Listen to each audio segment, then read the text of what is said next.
We are seeing a market that is normalizing rather than declining. Today, I'm here with Andrea from MultiNet. This year, there's actually been a lot of changes in the property market, especially regarding bonds. And I just want to keep up to date with what's currently happening. So I've asked Andrea to come online and share with us any latest trends with the banks and just give us any hints and tips. Hi, Melissa. Yes, I'm so happy to, come up here and just to be able to give you a little bit of a report back in terms of the property market and how we've been experiencing it. And it's actually quite interesting. While higher interest rates and affordability pressures have undoubtedly slowed transaction volumes, we're still seeing buyers, participating in the market. This really is that the demand hasn't disappeared. Buyers have just simply become more cautious and they just become financially disciplined. So while priced properties in desirable areas, they still continue to sell, particularly where buyers have stable employment, deposits, it could be equity in existing property. But what's encouraging is that the house prices have remained relatively resilient despite the economic headwinds that we've been facing at the moment, which suggests that there is confidence in South Africa's residential property, and it remains intact. We are seeing a market that is normalizing rather than declining. So transactions may take a little bit longer to conclude, but serious buyers are still purchasing, especially in the mid to upper price brackets where affordability pressures are less severe. So going forward, I believe the biggest challenge will be affordability for first-time home buyers rather than a lack of demand. The appetite to own a property is still there. The question is whether consumers can comfortably qualify under current lending criteria and interest rates. If we look at the FNB Barometer that was released for May 2026, in the FNB Barometer, it clearly states that the house price growth remains positive at a 5.6% year on year. Even properties are still selling in approximately 10 weeks on average. And market activity remains resilient, although affordability is becoming a slight growing concern, and biggest pressures is being that first-time home buyers and low-income earners rather than established buyers with strong financial buffers.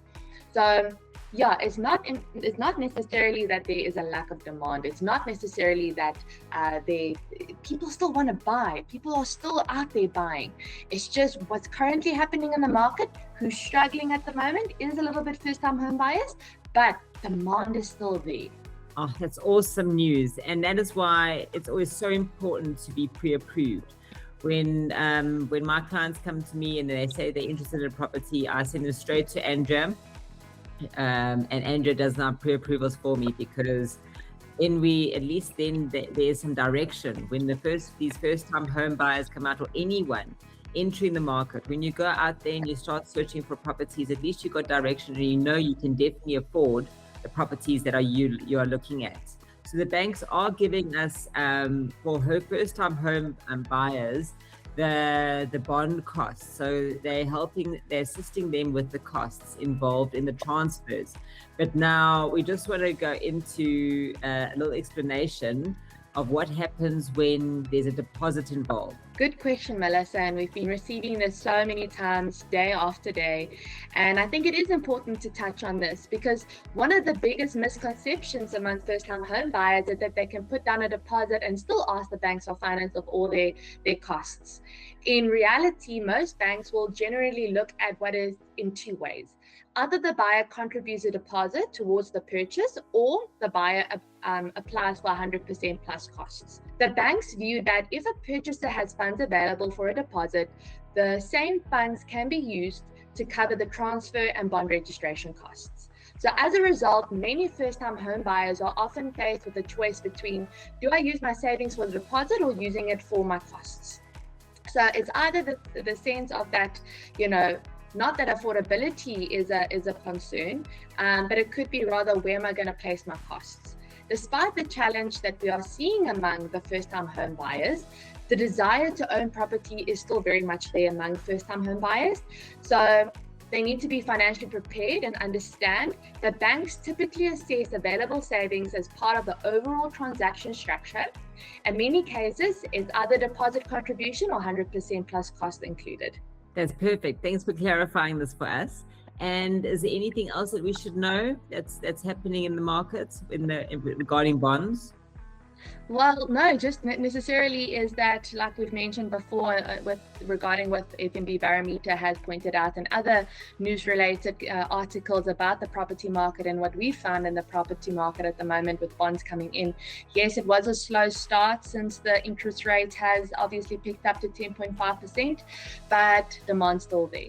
So get pre-qualified, make sure that your affordability is in order, make sure your documents are in order. Because yes, people are still buying, and we want to make sure that we secure that property finance for you. Yeah, and from the sales point of view, I'm finding the same thing. I mean, I've handed in 4 offers so far for this month.